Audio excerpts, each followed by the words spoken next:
Hello, and welcome to the BYU Family History webinar series. I'm Marin, and I'll be your host for this webinar. Just a reminder, please turn your mics and video features off so that we'll have a more smooth presentation. Thank you. Um, for our next webinar, we will be hearing from Catherine Grant.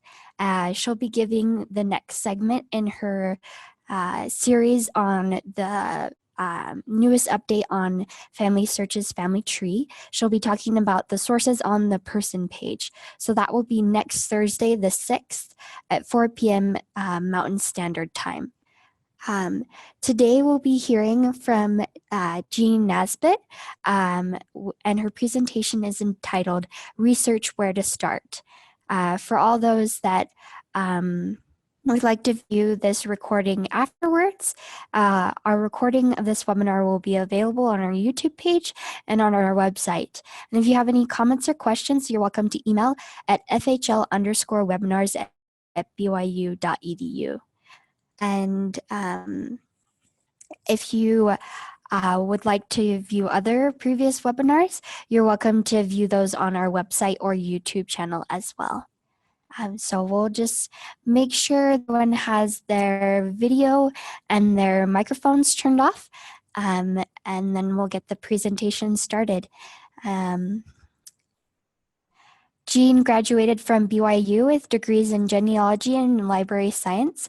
She was a stake family history director for 10 years before serving 5 missions with her husband, including twice to Family History Worldwide Support.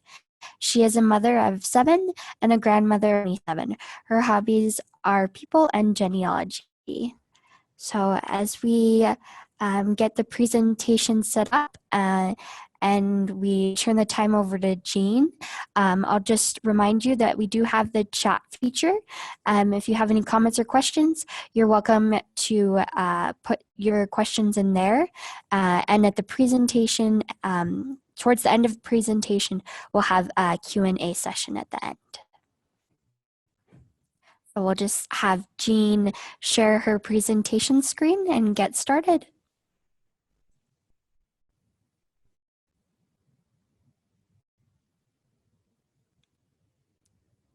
Okay, I am excited to be able to talk to you today about where to begin research because nowadays there are so many fun and different ways in which to get started in learning about your ancestors. So when I began doing my family history, these are the expectations. You start at one point and then you find out about grandma, great-grandma, but in reality it has been more like this, turns, twists, backwards. But whatever it's been, there's always been the main focus of wanting to know who my ancestors were. In the 1960s, when I started, the latest technology was electric typewriters. I had to make tons of visits to the Salt Lake Genealogical Library to make sure I could find any information, and I interviewed my dad, aunts, and uncles on cassette tapes. And back then, they were all still alive. But despite the twists and turns, there has never been a better time than now to be involved with family history work, which engages all ages to date. Now I'm going to show you pictures of our experience, some of my family's experience at the Discovery Center in the Salt Lake City Family History Library on the main floor. Everyone you see, including the grown-ups, are my children and my grandchildren. I currently have 28 grandchildren. And the reason I'm showing them, it's not to brag. Okay, maybe it's a little bit to brag, but I want you to watch their faces because none of these were stage pictures, and you're going to see a lot of them throughout the presentation. All right, Joseph Fielding Smith said, "It doesn't matter whether your computer is able to compile all the family for everyone that ever lived on the earth. It remains the responsibility of each individual to know his kindred dead. Even if the work is done, then it is still each person's responsibility to study and become acquainted with his ancestors." So a friend of mine said, "I wish people who loved family history realized we don't all feel the same way." She does not want to get hooked on family history, but we need to remember ancestors are important. Without them, we're nobody. Bradley Foster, who is the executive director of the Family History Department in 2018 in March, said, "Everyone deserves to be remembered. Discover, gather, connect. We want everyone to have that discovery experience because that is what changes their hearts. That's what we're trying to do. The rest will come automatically. So where do I begin since I'm not trained in records and where to find them? How can I have a discovery experience if I don't live in Salt Lake near the Family History Library? And will I ever learn to love my ancestors? I've heard those questions a lot. The great news is that family history is rapidly changing. Out with the old, that's the old library, and in with the new. Look how it's just engaging. It draws you into the building, especially this adorable 8-year-old who is one of my 28 grandchildren. I have 28 grandchildren, and his face is on the library. You can wonder why I love going to the library, to see that cute little face. Gray-haired man is one of his grandfathers that lives on the East Coast, was in town for 5 days, happened to be one of the days that his grandson's face went up on the building. How exciting is that? The discovery experience is for people of all ages.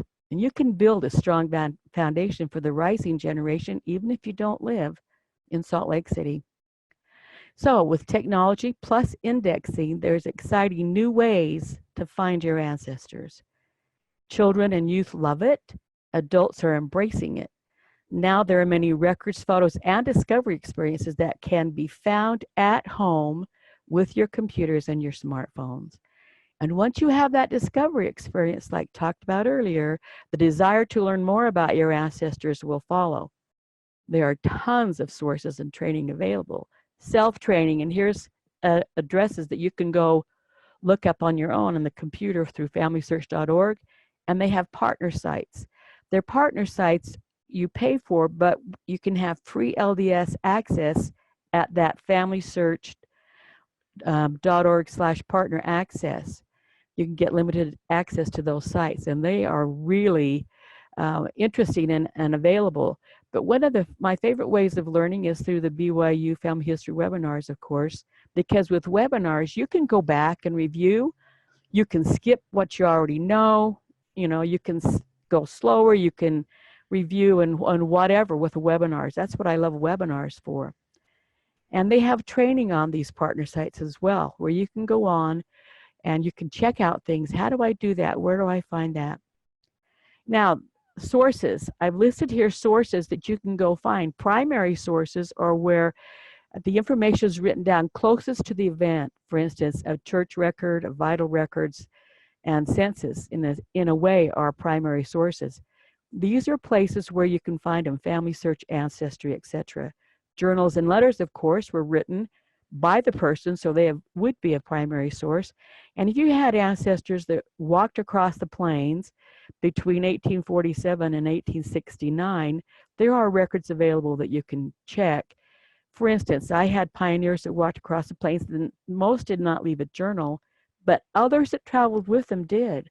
So that's a fun site to go into. And you know, the other person wrote down about the buffalo stampede.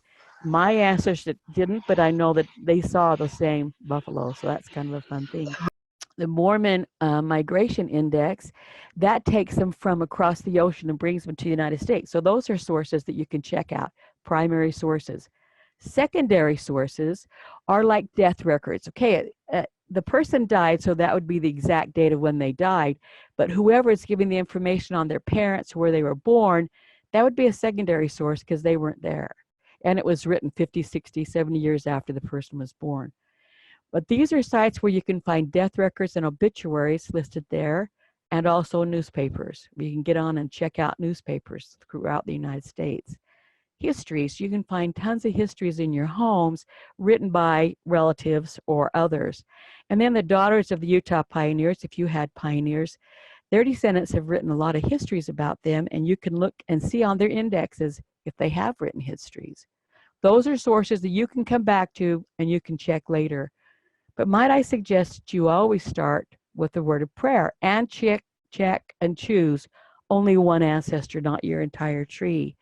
You want to have that discovery experience, and you don't want it to be overwhelming. Richard G. Scott said, have you prayed about your own ancestors' work? Set aside those things in your life that really don't matter. Decide to do something that will have eternal consequences. It all begins with love, and a sincere desire to help those beyond the veil who cannot help themselves. So today I'm going to highlight only 4 of all those sources that I have listed there that you can go back and review, because otherwise it's too overwhelming. And I'm going to show them as a review of a 50-year case study that I did using those 4 sources. I'm going to occasionally throw in a cartoon as I transition between one source and another, so that if you want to skip, you can say, okay, I want to skip to that, cartoon. I don't need to see that information. And then I'm going to end by quotes of President Russell M. Nelson. When you see his quotes, you'll know I'm about done. So the 4 basic research sources that I'm going to talk about today: 1, primary one, home and family sources; 2, FamilySearch and FamilySearch memories; 3, Ancestry.com, and we're going to concentrate on census; and then Google searches and Google Earth. And then just a few miscellaneous searches because they can be around us. And just for fun, I'm going to show you a discovery experience that you can try at home. So let's talk about source number 1, home and family sources. And that would include diaries, journals, birth, marriage, or death certificates, wills, photos, letters, scrapbook histories, folklore, and my favorite, heirlooms. These belong to my great-grandmother. I do not have them in my house. My cousin has them, but I can remember them in my grandparents' home. So heirlooms are fun things. You can go get pictures and share with your family members and let them see. You might not have it, but they are a part of your family history. Major source, family and home resources, major source. Search for ancestors' photos in those old shoe boxes. I love this picture. This is my husband's great-grandfather. He was in prison for polygamy. And one day they thought it would be fun to all dress in these striped outfits and have their picture taken. I love it. What a classic picture. And your shoe boxes are a great place to store your photos. Organize what you find. Use plastic bins, boxes, or folders for documents, photos, histories, etc., because unorganized papers will mean nothing to your family. So years ago, I had my aunts share with me priceless treasures, stories, histories, pictures, and one even gave me all of her research notes. So this is like 50 years ago that, she was doing the research, and that's when you had to write letters, and it was very tedious, and it's been interesting to go through. A lot of that, of course, is outdated. I organized all of that. So now it's easier for me to find. And then last year when I received this big bin full of Swedish family group sheets and a few pictures and histories, I had a place to put some of them. I'm still going through that. I wish I could say, oh, it's just so easy. You get a big bin and you just, it takes time. Anything worth doing takes time, but you want to be organized and see what treasures do you already have or what have been given to you. So what do you have in your home? Be sure to talk and contact your relatives. What do they have? Do they have stories? Do they have pictures? Do they have documents? You do not need to redo. You can just add to. So if a wonderful history's been written, you don't need to rewrite one. But if you found something new, you can add it at the end. Pay attention to stories and family folklore because they spark interest. What stories have you heard that you could share with your relatives? After I heard stories, the one ancestor that I wanted to learn about was Agnes Taylor Rich Bembo Hoagland Schwartz. She was my second great-grandmother who married and divorced 4 times. And I like to say, this was in the years of polygamy, I like to say that she practiced sequential polygamy. And I actually come through 2 of her husbands. So we're going to do her case study. 50 years of searching, information found, still more unanswered questions, but love for her continues to grow. Let me just show you the basic facts. Here are her parents.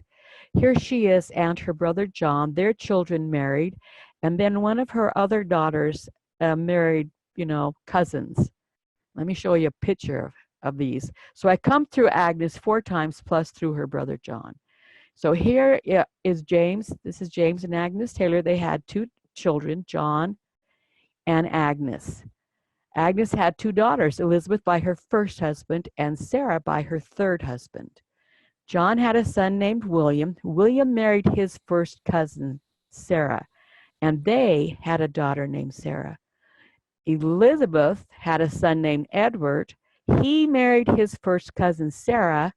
They had a daughter named Ruth, and I am Ruth's daughter, making me my own second cousin a couple of times. And that actually is pretty handy for family history work because it narrows down the searches into just a few. So from my aunts, I made a little timeline of Agnes's life. Her time in England, when they came to the United States, her marriages, when they were here in Utah. It lists here that she was matron of the Gardo house for her brother and also matron of the Logan Temple, which confused me because matrons are usually married. Got her death date, and that she had 11 children, 6 sons, 5 daughters, but raised 4 sons and 4 daughters. She had a child from each of her husbands pass away. Okay, so married 4 times, divorced 4 times. Of course, I was fascinated with her husbands. Family folklore. Her first husband, John, was to be baptized by Agnes's brother, John, who did not show up at the time. So he was offended and refused to be baptized in this life. She divorced him because he would not go west when they walked across the plains to the Utah Valley, Salt Lake Valley. He had her put in jail before they left because he wanted her to stay, but later he bailed her out. He gave her $100 for supplies for her and their 4 small children. One of those children passed away. The baby did. With that money, she bought a nice dress, and he sent her money until he died. He died at age 51, so he was fairly young when he passed away. These are the facts. He remarried, has 6 more children. He went to Stockton, California, became wealthy in real estate, but I cannot verify what she did with $100. Okay, folklore also was that when the Utah relatives went searching for the California relatives, they were concerned that what we wanted was money. But actually what the aunts wanted was a photograph, and they wanted to know when and where he died.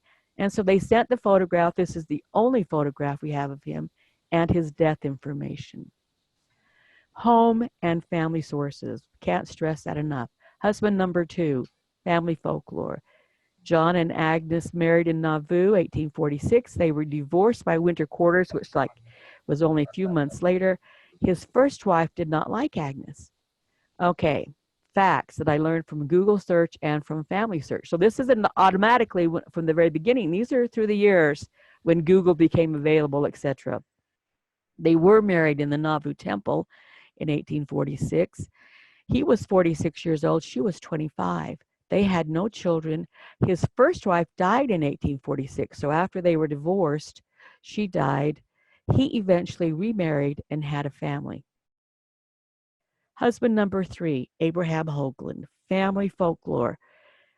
When she was dying, she always wanted his cloak to be placed upon her, and the family felt she must have loved him the most.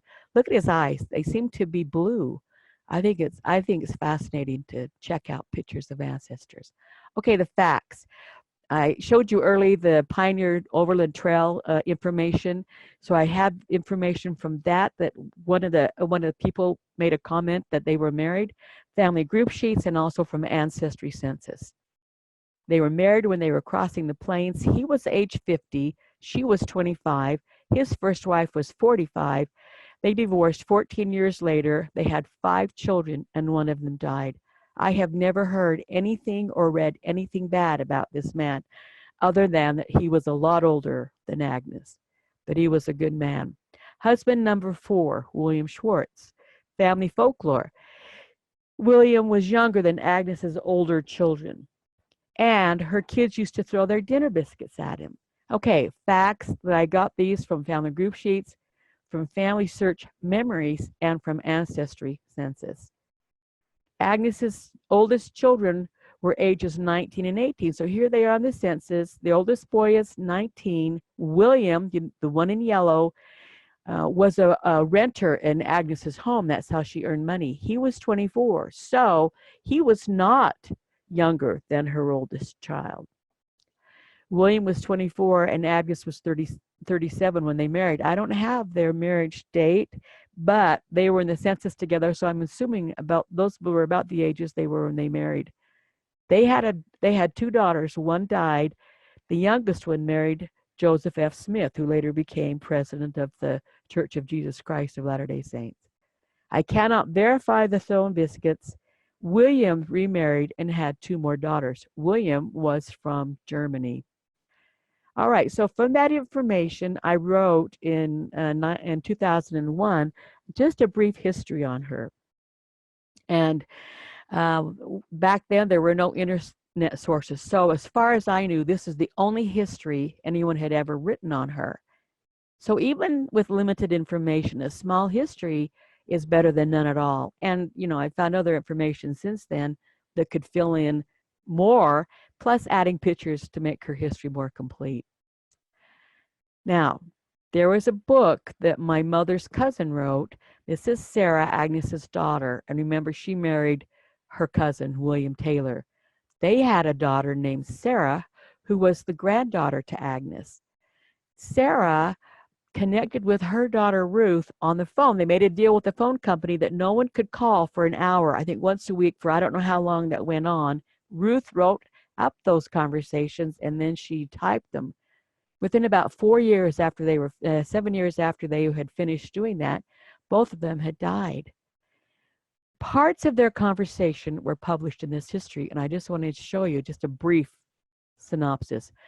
This is from my grandmother Sarah, that she lived with, her grandmother Agnes. Grandma Agnes Schwartz was a strict disciplinarian. She required us to read the scriptures all day on Sundays.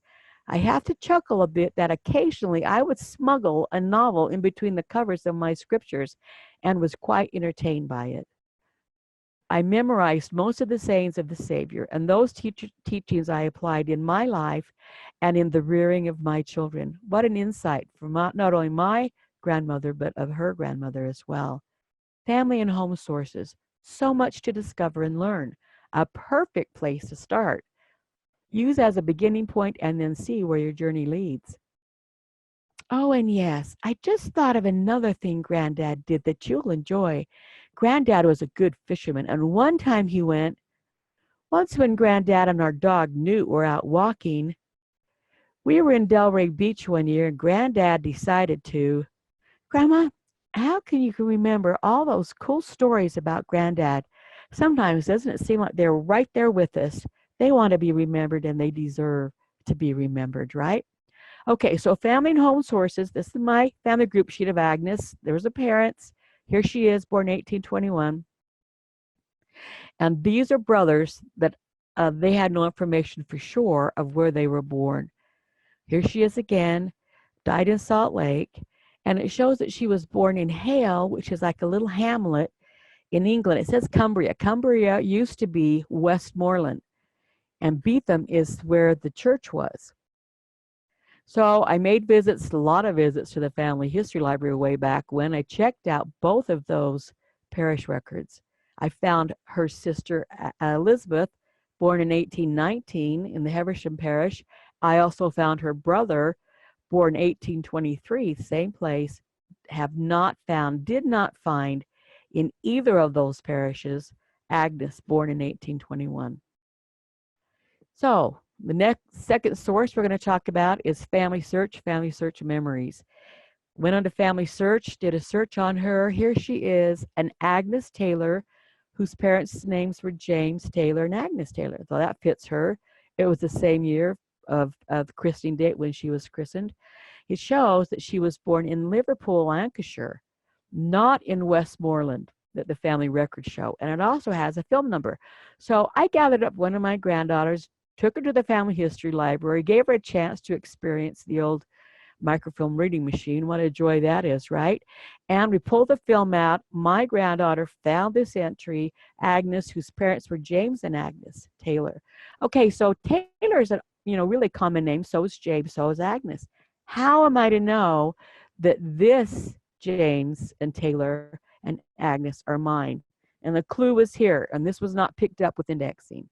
He was a joiner. So what as a profession is a joiner? Checking out Webster and Google, I saw that joiner was a carpenter, joining wood together, and it's spelled 2 different ways. James, throughout his life, did a lot of carpentry work. He also was a carpenter. There I have it. There's my Agnes, there's her parents, and there's her father. Also on Family Search, I found information on her brothers. They were born in Lancashire as well, not in Westmoreland. And along with each of them, it gives a film number that I can go check out when I'm at the Family History Library. Kudos to indexers. Because of them, records are becoming more and more available at home. We don't have to go to the library to see these records. Thank you for those of you who do indexing. What a blessing. So my son said, Mom, if you found it in FamilySearch.org, those records would be digitized. You know, one of those duh moments. Sure enough, there's the record I took from my phone because I found it there at the Family History Library. And here it is on one of her brothers in Family Search already. You can see it's easier to read. It's a better record. I don't have to go to the library. You don't have to go to the library. You don't have to pay to have the films come to a Family History Library close to you. There it is on Family Search. Wahoo! Okay, Family Search memories. This is where people are uploading memories, history, stories, photos of their ancestors. And here's one that was uploaded on Agnes at the time of her death. A little bit synopsis of her son-in-law, who is Joseph Fielding Smith. And he paid tribute to his mother-in-law, saying that the jokes and jibes about the sacred name of mother-in-law were false because of his mother-in-law. The beauty of her character, her sublime faith, her kindly disposition had left an impress on all who she came in contact with. Is that not sweet for a son-in-law to say her sublime faith, her kindly disposition? Ooh, I hope some of my son-in-laws say that about me someday. FamilySearch.org memories. So this is on her memory page. It has histories as well. I'm only showing you her pictures. I had these pictures. I'd already seen these. There's where she's probably in her 50s. Here she's probably in her 60s. I had these pictures already. I don't know why there's so many in Family Search. You'll notice the ones that are brown, they are a clearer picture rather than the ones that are black and white. So if you can find those, happy day. This picture I had never seen before. She's a lot older. It's fascinating. I love to go in and check these out and find, here she is. Wow. This is a picture of her mother, who was also named Agnes. I was able to go in and move her mother off of her daughter's page and put her with her husband. Now this picture, I'd never seen this before. I'm supposing that this is the one whose name is Agnes. I have no clue who these people were. If research is not your thing, but you do recognize your loved ones and can identify them, do it. If you don't, who will? This definitely is not Agnes. You can see that, you know, the clothing is different. Perhaps she was like one of my mother's distant cousins, a great granddaughter or something, but she's not Agnes. So when you find mislabeled pictures, and you will, make note right there on in Family Search or fix them. And they have webinars. There's one next week on Family Search. So check out webinars and they'll help you to see how you can fix these. But if you know who they are, check it out. Webinars, like I said, are the way to do things and learn things. Where are you going? Why do you ask me that every time I stand up? Well, I don't know why. Is there anything wrong with caring where you're going? Yes, it always makes me forget where I was going. Okay, so I know you're thinking, why would I put this in? This has nothing to do with family history, except for me, it does. These are my grandparents, George and Florence. When I knew them, they were this age, and she was constantly saying, George, George, where are you going? Because at that age, he was a wanderer, and he would forget where he was, and she would get phone calls saying, your husband, you know. And so at family gatherings, we laugh because all of the cousins, we've all heard my grandma saying, George, George. Source number 3, Ancestry.com, and I'm going to just focus on census because there's tons in Ancestry. So here we have in 1850, 3 years after they made it to the Salt Lake Valley, Abraham Hoagland, her third husband. These are Agnes's oldest children by her first husband.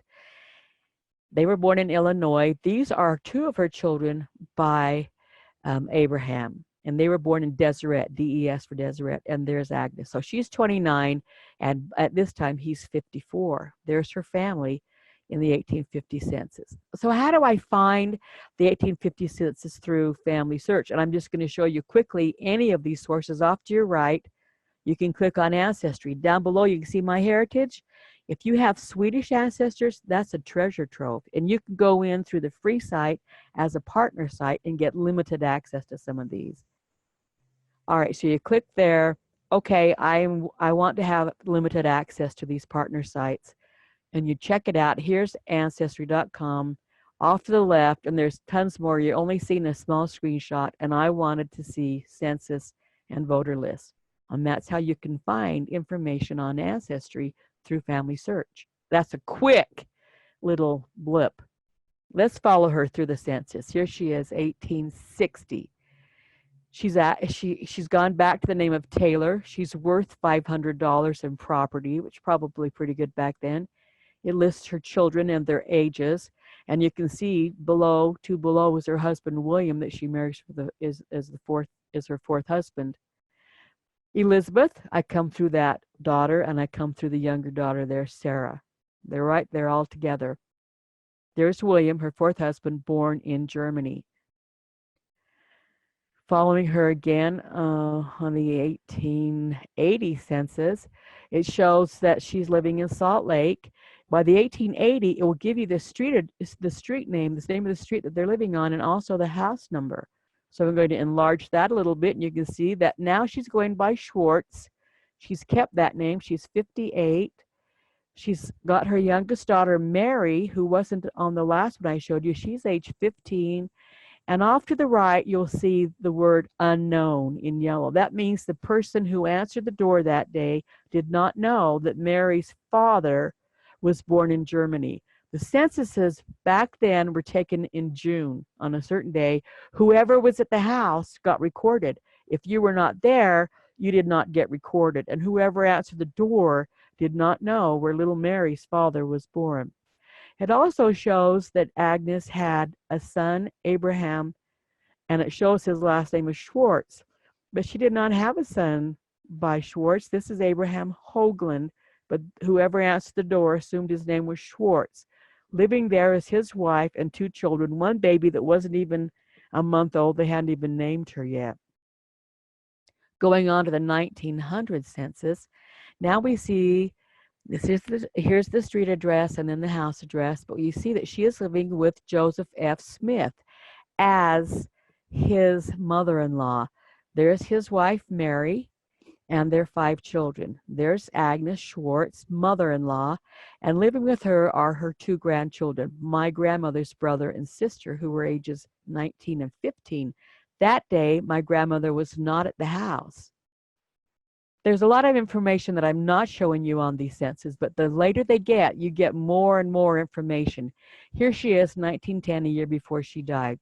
Agnes Schwartz, she's living with her daughter, Maria. So whoever answered the door that day didn't know that her name was Mary.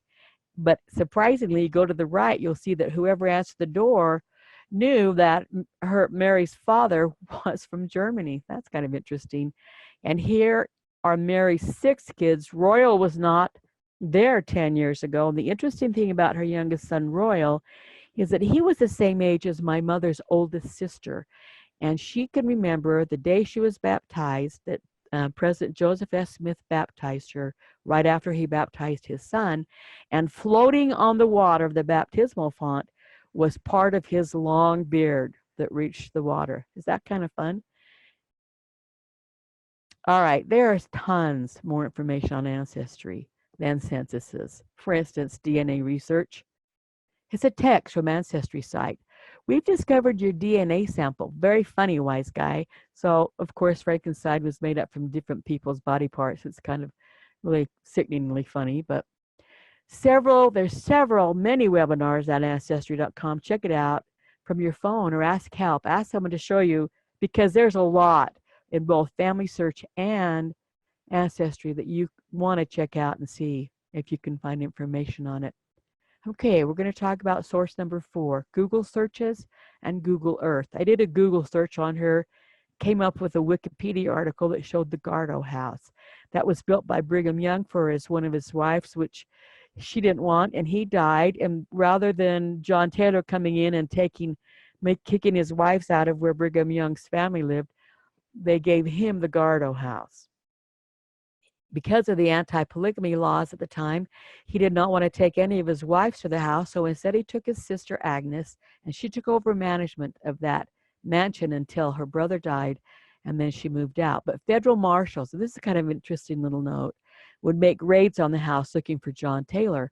And I said here that his tough-minded sister often held raiding marshals and deputies at bay at the front door of the mansion, admitting no one unless he presented proper papers by the judges. And of course, when her brother died, she moved out of the house. Is that just not fun? The house has been torn down. I've never seen the house, but that's kind of an interesting thing. So I Googled her because of her brother. There is some information on her.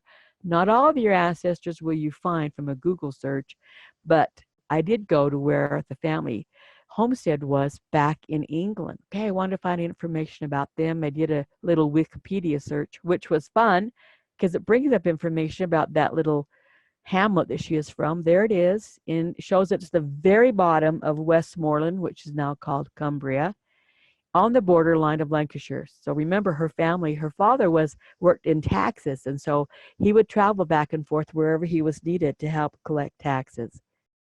Then up here in the corner, it shows you a whole map of England. So Westmoreland at the time was at the top of England, and it gives me a sense of where they actually were. Over here, this little hamlet of Hale, notable residence John Taylor. Enlarging that, it says a plaque outside the house commemorates this. Okay, so I did a Google Earth search, which is just fascinating. There's Beetham. This is, within a year or two of this being taken. So this is what it looks like basically today. And the little tiny hamlet of Hale, you can see there's not many homes there, just a couple of homes. This gives you where it's located and lets me know it's only a mile apart. Going down there, I've actually found a picture from Google Earth, and there's the plaque showing that that house at one time belonged to John Taylor's family. I can't read the plaque, but my sister had been there, so I've seen the actual plaque. But isn't that kind of fun? From my house, I Google it, searched around. I make it sound like it's really easy to do. It's not that easy, but you've got grandkids, neighbors, teenagers. They can come in and help you find fun things like this on Google Earth. So I knew that Agnes lived in Logan. I'd been to the house. I wanted to do a Google search, see if I could find it. Sure enough, another Google search gives me the address. I knew from that history that my mother and her mother did over the phone that it was close to the Logan Temple. Plus, of course, I had been there. Made a visit in 2011 with 3 of my children and my sister and my husband. That book that had the histories in it, this is the picture in the black and white of that house. Just like it said, my grandmother said, there's the Logan Temple. North of the Logan Temple on the same side of the street is Agnes's home. Same home. Still the same dark bottom, white top. The wooden railing has been replaced by metal railing, and the overhanging awning has been torn away, but you can see at one time where it belonged. This house has not been restored. It is old. It's still used as a rental, and one of the renter people saw us out there milling around, want to know what we were doing. And when we told her we were ancestors of whoever built this house, descendants, she let us come in. It was kind of fun. Tons of repairs need to be made. This was an exciting find for me, so I'm going to show you a couple of rooms that she took us into. Going up the stairs, they were pretty steep stairs. They built steep stairs back in those days. From the upstairs window, you could see the Logan Temple, and I could picture her reading her novel in the scriptures, right? Looking at the temple. Original windowsill work, and where they had refinished it. Here's my sister Sarah on the left and my daughter Sarah, representing the 2 former Sarahs, Agnes's daughter Sarah and her granddaughter Sarah, who lived in the house years before. I think that's just a classic picture. 2 Sarahs representing the 2 former Sarahs. In the kitchen, okay, it's been modernized, but you can still see the archway in there. Look at the window, how it's low, so a child could easily get up onto that windowsill. My grandmother fell out of that windowsill. It knocked her out cold, and her mother thought she'd been killed because she couldn't hear her screaming. In the bedroom, there's a little step under the closet area, and the renter, who was pretty tall, couldn't figure out, why would you put a step there? I am short. And I stood up on there. I said, look, then I can reach the cupboard. And they're just fun little insights into this home that I had heard about and had driven by, but had not been able to go inside. Outside, there's the kitchen window where my grandmother fell. She would have either landed into the windowsill or the stairway. And look how treacherous that would have been for any child. No wonder her mother was a little bit worried when her daughter fell out of that window. Okay, so I took the information from my grandmother's experience that my mom typed up and combined it with the different pictures and seeing the house and made it into a picture history. So if you don't have 50 years to learn about your ancestors, think of other faster, creative ways to generate interest. That's what we want. We want interest. We want a discovery experience. All right, so I went back to Google Earth. I wanted to search for others of Agnes's homes. This is Salt Lake City, and you recognize the Salt Lake Temple and the Tabernacle. North of that is the conference center where they hold conferences for the Church of Jesus Christ twice a year. Here is the church office building, administration building, where they do a lot of the work. And according to the 1890 census, this is where Agnes was living with her daughter, Mary Smith. Okay, now the house has been torn down long before I was even born. But the point of it is the house is gone, but I can see that my great-great-grandmother lived near the Salt Lake Temple. She was, you know, a child, she probably was still alive when it was dedicated, but it puts her in Salt Lake at a place where I can see that she was at one time living there. I think that's kind of a fun thing. The census, the later ones will give you addresses and you can hunt for them all over the United States. So why do I want to use Google or Google Earth? Because we need to engage the younger generations. They will be getting our records. They need to know that family history can be full of fun, not fear. All right, so I'm going to just show you a couple of more, just a few miscellaneous searches. For instance, if they were buried in the cemetery that you lived in, or you can go visit sometime, take a visit. I found that she was buried in her son's. That's her son's oblique. She's buried next to her son, and right there on her engraved thing, it says that she was a pioneer of 1847. If I was not aware of that, that would be a clue that I could go look for records available for those pioneers.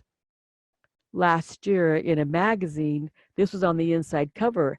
It was anyone that was still living who had crossed the plains, walked across the plains in 1847. They considered them pioneers. They were having a big celebration for any of them who were still alive in 1905. She did not die till 1911, so I knew she was still alive.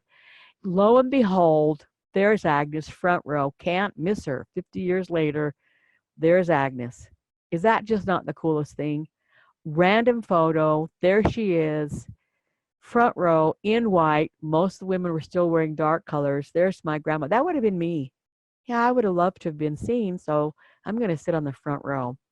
Okay, I found this article in the Deseret News, or Deseret News, Untitled newspaper.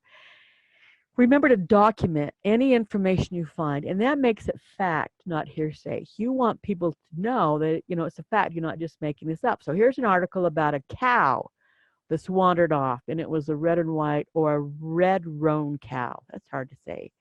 Anyone having information where this cow can be found will be rewarded by Mrs. Agnes Schwartz. So what is a red and white or a roan cow? Google search. There's what one looks like. This is not Agnes's cow, but it gives me an idea of, whoa, she had cows. I mean, a city girl like me, why would I think of somebody having a cow? I thought it was great.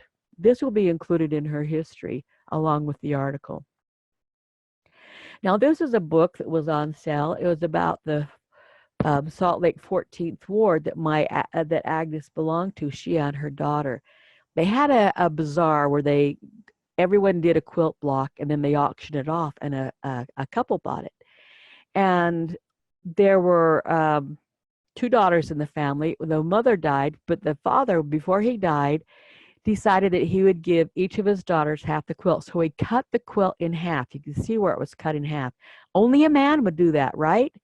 Anyway, he gave half to one daughter and half to the other daughter, and they were separated for 100 years. And then the descendants decided to pull this quilt back together, and you will notice that the top half was taken better care of than the bottom half. This book is a picture of every quilt block that they have access to, and they went and did a history on people who did it. Look at how intricate that is. That's hand stitched, fruit, bees, beehives. Just amazing, amazing. Agnes had a quilt. This is Agnes's quilt block. And I looked at that, and the book tries to say something really nice about it. They didn't want to hurt any of our feelings being a descendant. They said that, patterns like this were just starting to come out of material rather than just plain material.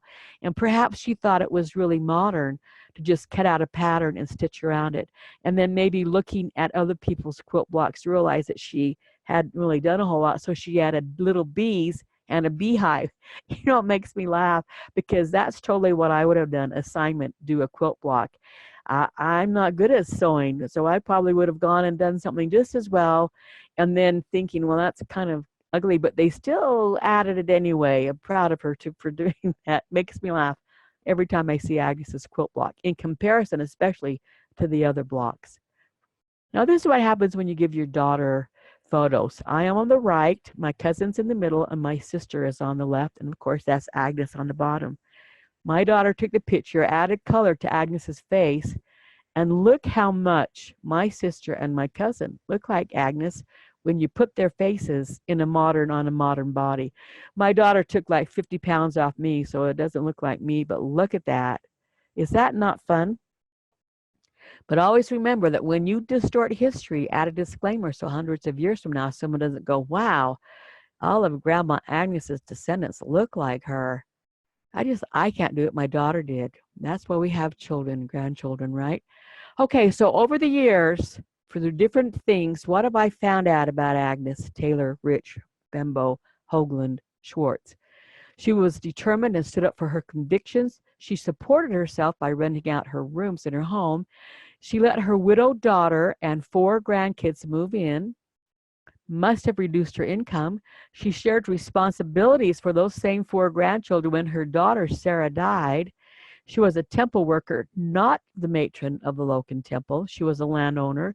She taught children and grandchildren to love the scriptures. She was a good mother-in-law others might want to emulate. She was faithful to the gospel until the end. She is buried in the Salt Lake City Cemetery. She did not like to quilt. She owned a cow, and some of her descendants look like her. I love it. I love that picture of her. She looks so regal. All right, so let's have a discovery experience. If you have a smartphone, pull it out or watch this and try this after the webinar is over. You're going to want to Google FamilySearch.org/discovery. This was new as of February 2018, only found on your phone. However, recently I saw this on FamilySearch. It's coming. It's coming to FamilySearch. So I'm going to show you how it works. And then eventually when it comes, or it might already be on FamilySearch, you will know how it works. We're going to discover where you get your good looks. So you're going to sign into FamilySearch on your phone. Don't forget, they're going to ask you to take a selfie. This is the FamilySearch.org/discovery. Write it down. I'm going to show it to you again, and you can try it after the webinar. So here's a real ugly selfie of me, and it tells me that I look 51% like my mom. Now this area up here on your phone, you can slide it back and forth because you can see other faces that are up there, other of my ancestors that are up there. I can add a memory on my mom or any of the others up there when I slide it back and forth and say, oh, this is my great-grandma. And I remember that we used to call her Grandma Lloydie, so you can add that to it. Shows that I look only 14% like my dad, 22% like Grandma Agnes. Now, this is my youngest daughter. It said that she looked 80% like her great-grandfather. Well, she wasn't very flattered about that, but just for the fun of it, she pulled her hair back and added a mustache. And you look at that and you think, wow, she does kind of look like him, which always makes us laugh when we look at these pictures. There are other fun things to discover on that little site on your phone if the information is uploaded into FamilySearch. So if there are pictures of ancestors in FamilySearch, you'll find it. And it will also give information like where the jobs, what the jobs were. It's fun. Go check it out. Give it a try. But the information has to have been, a lot of it, uploaded into FamilySearch.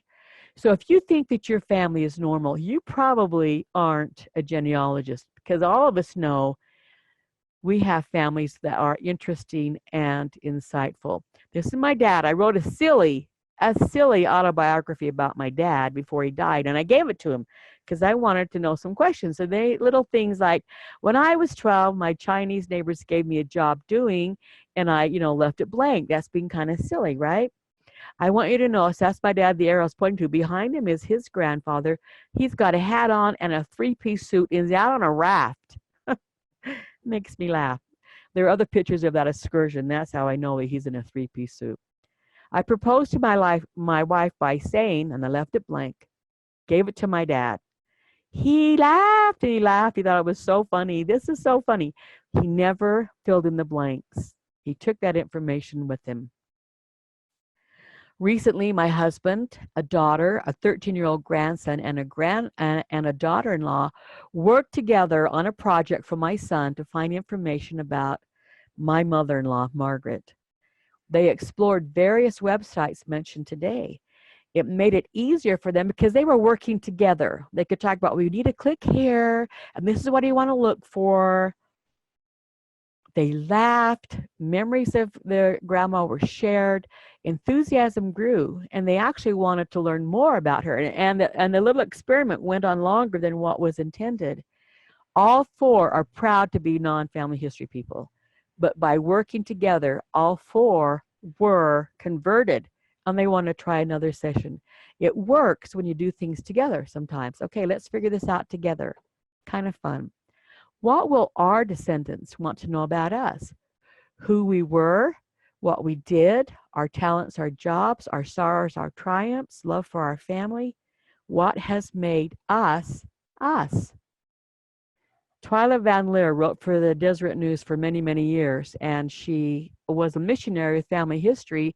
This was her last entry before her mission was completed.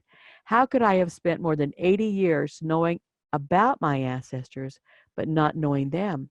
I will continue to search out the stories that have come to mean so much to me. I will see to it my own descendants have the opportunity to know them. I will write my own history. I better hurry. Time is a-passing. 80 years old when she finally had the discovery experience. Family history is all about family, both roots and branches. Thus, it is called family history. Russell M. Nelson said, "We can be inspired all day long about temples and family history experiences others have had, but we must do something to actually experience the joy ourselves." I would like to extend a challenge to each one of us so that the wonderful feeling of this work can continue and even increase. I invite you to prayerfully consider what kind of sacrifice, preferably a sacrifice of time, can you make in order to do more temple work and family history work this year. We are engaged in the work of Almighty God. He lives. Jesus is the Christ. This is His church. We are His covenant children. He can count on us. And that's the end. Do you have any questions? So if they have any questions, they can type them into the chat box, and then I'll just read those out, and Jean can answer them. And if you don't have any questions, we appreciate your time and participation that you have spent in this webinar. Thank you. All right, thank you so much, everyone, for participating in the webinar. Just a reminder, next week, on the 6th, we'll have a presentation with Catherine Grant, and she'll be giving an update on the FamilySearch family tree, and we'll be focusing on the sources on the person page. If you have any questions about this webinar or anything else, with the BYU Family History Library, you're welcome to email at fhl_webinars@byu.edu. And a recording of this webinar will be available on our YouTube page and our website shortly. Thank you very much, and we hope that you have a wonderful weekend.